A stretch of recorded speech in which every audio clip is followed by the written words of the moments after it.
Hello friends, welcome to my YouTube channel. तो आज के इस वीडियो में हम बात करेंगे क्रैमर्स रूल के बारे में। क्रैमर्स रूल आपका क्वेश्चन बहुत ही ज़्यादा आसान होता है और ये टॉपिक बहुत इजीली आपको समझ आ जाएगा। तो यहाँ पे क्रैमर्स रूल निकालने के लिए सबसे पहले आपको इस तरीके का एक क्वेश्चन गिवन होगा, solve the system of equation using Cramer's rule. अब यहाँ पे क्रैमर्स रूल की जगह पे यहाँ पे डिटर्मिनेंट भी लिखा हो सकता है। अब क्रैमर्स रूल निकालने के लिए या तो आपको क्वेश्चन में 2 इक्वेशन या फिर 3 इक्वेशन यहाँ पे गिवन होंगी। अब इसके अंदर सबसे पहले हम निकालते हैं D1 और D2। अब यहाँ पे आपकी 3 इक्वेशन होती है तो यहाँ पे हम D3 भी फाइंड करते हैं, पर यहाँ पे सिर्फ हम D1 और D2 निकालेंगे। अब D निकालने के लिए सबसे पहले ये जो आपके कोफिशिएंट्स है, सबसे पहले हम उसको लिख लेते हैं। D is equal to 3 - 4 - 2 5। अब D जो है आपका डिटर्मिनेंट निकालना है तो बहुत ही आसान है। 3 × 5 -4 × -2। अब यहाँ पे आपका आ जाएगा 15 माइनस आपका कैंसिल हो जाएगा और 4 × 8 8 आ जाएगा। 4 × 2 8 आ जाएगा। अब यहाँ पे 15 - 2 ये आ जाएगा आपका 7। अब निकालते हैं हम D1। अब D1 को निकालने के लिए ये वाला जो आपका नंबर है ना, उसको हम यहाँ पे C1 की जगह पे यहाँ पे इसको रिप्लेस कर देंगे। तो यहाँ पे हम लिखेंगे 1/-3। अब यहाँ पे क्वेश्चन में था 1 और -3, 1 और -3 को यहाँ पे लिख दिया। अब यहाँ पे जो आपका C2 कॉलम था ना, उसको एज इट इज लिख देंगे, -4 5। अब इसको सॉल्व करते हैं।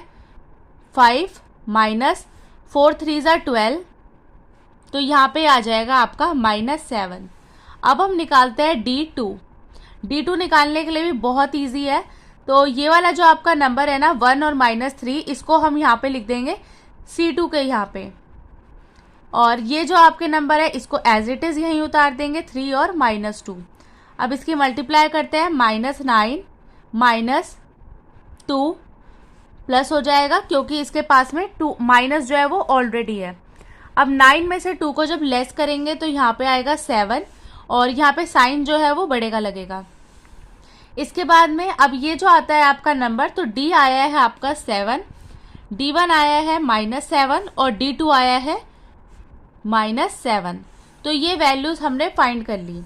अब ये वैल्यूज को यहाँ पे अब हम x और y की वैल्यू को फाइंड करते हैं। x निकलता है आपका D1/D और y निकलता है D2/D। तो यहाँ पे x निकालने के लिए D1 -7/7 and y is equal to -7/7। तो यहाँ पे x की वैल्यू आती है आपकी -1 और y की वैल्यू आती है -1। तो इस तरीके से आपने x और y की जो वैल्यूज है उसको फाइंड किया है। अब यहाँ पे इस क्वेश्चन को हम यहाँ पे इतना ही नहीं छोड़ेंगे। अब ये जो आपकी वैल्यूज है ना, उसको यहाँ पे इक्वेशन में पुट करेंगे।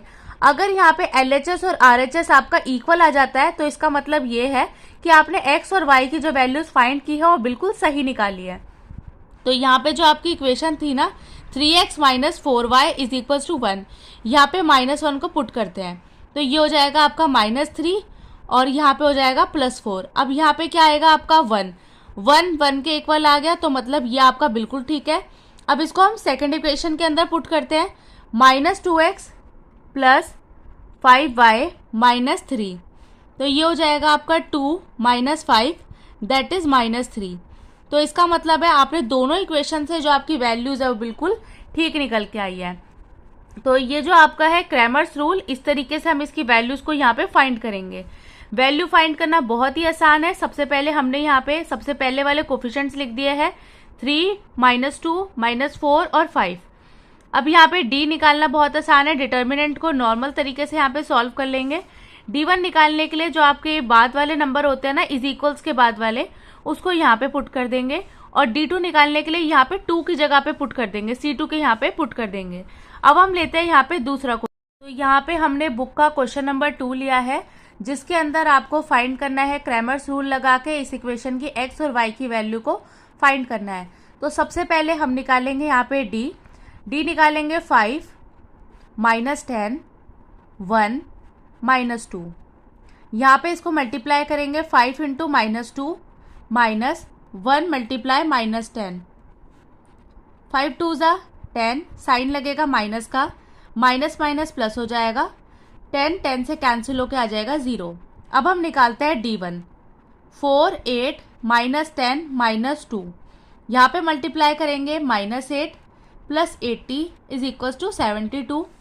D2 फाइंड करते हैं, 5/1 4/8, तो यहाँ पे हो जाएगा आपका 40 -4, तो ये आ जाएगा आपका 36। तो अब इस कंडीशन में आप यहाँ पे क्या देख सकते हैं कि जो D की वैल्यू है ना वो आपकी 0 के इक्वल आ गई। अब D को यहाँ पे जब भी हम x की वैल्यू फाइंड करते हैं तो D1/D करते हैं। अब D जब आपका नीचे वाली टर्म के अंदर 0 आ जाता है तो उसका क्या मतलब होता है कि जो आपकी वैल्यू है वो नॉट डिफाइंड है, उसको हम यहाँ पे आगे डिफाइन नहीं कर सकते। तो यहाँ पे हम x निकालते हैं 72/0, तो यहाँ आ जाएगा आपका नॉट डिफाइंड। तो यहाँ पे जब भी क्वेश्चन के अंदर आपका D जो है वो 0 के इक्वल आ जाता है और यहाँ पे D1 और D2 जो है वो 0 के इक्वल नहीं आते, तो इस कंडीशन के अंदर जो आपका क्वेश्चन होता है उसके यहाँ पे 0 सॉल्यूशन आता है, जिसको हम बोलते हैं नो सॉल्यूशन। यहाँ पे हम इसके कोई भी सॉल्यूशन जो है वो फाइंड नहीं कर सकते। तो इस टाइप की प्रॉब्लम को हम बोलते हैं इनकंसिस्टेंट प्रॉब्लम।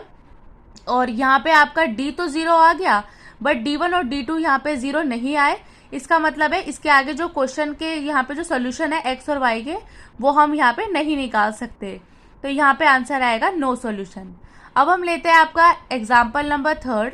यहाँ पे हमने बुक का क्वेश्चन नंबर 3 लिया है, जिसके अंदर आपको डिटर्मिनेंट इसका फाइंड करना है, या फिर आप ये बोल सकते हैं यूजिंग क्रैमर्स लॉ। यहाँ पे आपको इन दोनों की वैल्यूज जो है x और y की, यहाँ पे वैल्यूज को फाइंड करना है, x और y की वैल्यूज को फाइंड करना है। तो सबसे पहले हम निकालेंगे D निकालने के लिए हम यहाँ पे लिखेंगे 5 - 1 15 - 3, 5 × 3 -15 -15। अब यहाँ पे नेगेटिव साइन ऑलरेडी है तो ये पॉजिटिव हो जाएगा, तो D की वैल्यू आती है आपकी 0। अब हम ये देखेंगे कि D1 और D2 आपका 0 के इक्वल आ रहा है या फिर नहीं आता। अगर यहाँ पे D1 और D2 जो है वो 0 के इक्वल नहीं आते तो उस कंडीशन के अंदर आपका नो सॉल्यूशन बनता है।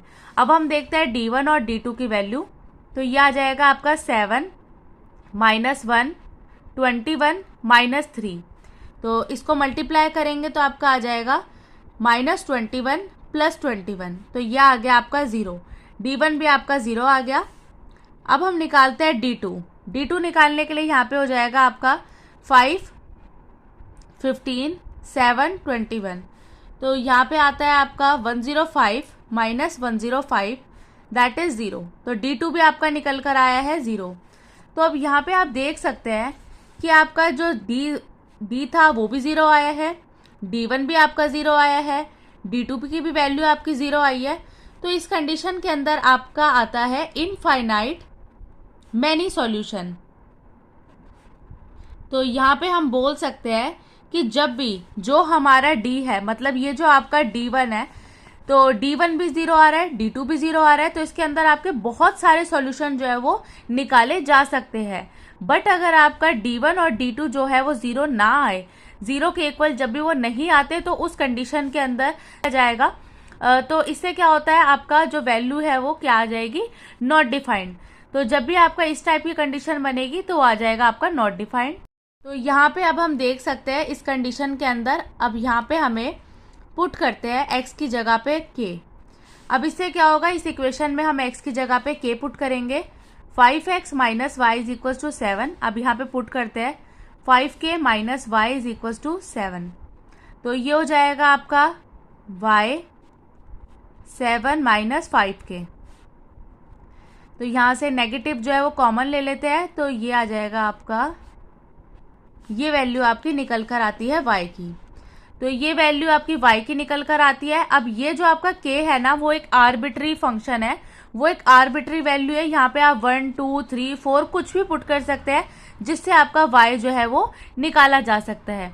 इसी तरीके से आप यहाँ पे x की वैल्यू को भी फाइंड कर सकते हैं। तो x की वैल्यू को हम यहाँ पे फाइंड करते हैं, तो यहाँ पे हम पुट करते हैं y की जगह पे k। यहाँ पे आएगा हमारा 5 - x - k = 7, 5x = 7 + k, x = 7 + k/5। तो इस तरीके से ये दोनों ही मेथड होते हैं आपके, जिससे आपका x और y की वैल्यूज को यहाँ पे आप पुट करके इसको सॉल्यूशंस को निकाले जा सकते हैं। तो यहाँ पे आपके मैनी सॉल्यूशंस बनते हैं, अनगणित यहाँ पे कितने ही सॉल्यूशन जो है वो निकाले जा सकते हैं। तो यहाँ पे मैं आपको कंडीशंस लिखवा देती हूँ, किन कंडीशंस के अंदर आपके यूनिक सॉल्यूशन बनते हैं, नो सॉल्यूशन बनते हैं और मैनी सॉल्यूशन बनते हैं। तो यहाँ पे हमने लिखी है कंडीशंस फॉर कंसिस्टेंसी। तो जब भी हम कोई भी जो सॉल्यूशन है आपका क्रैमर्स रूल से निकालते हैं तो उसके अंदर दो कंडीशंस बनती है, या तो जो आपका डिटर्मिनेंट है वो 0 के इक्वल नहीं आएगा या फिर वो आपका 0 के इक्वल आएगा। तो जब भी वो आपका 0 के इक्वल नहीं आता है, जैसे आपका यहाँ पे 1 2 3 4 5 6 कोई भी वैल्यू आती है बट 0 नहीं आता, तो उस कंडीशन के अंदर यहाँ पे आपका यूनिक सॉल्यूशन जो है वो देखने को मिलता है। और जब भी आपका डी जो है वो 0 के इक्वल आता है तो उस कंडीशन में दो कंडीशंस बनती है, या तो आपका D1 या फिर D2, तो ये जो वैल्यूज है वो नॉन जीरो बन जाए, मतलब 1 2 3 4 कितनी भी वैल्यू आ जाए बट 0 के इक्वल ना आए, तो इस कंडीशन के अंदर जो सॉल्यूशन है वो पॉसिबल नहीं है, नो सॉल्यूशन।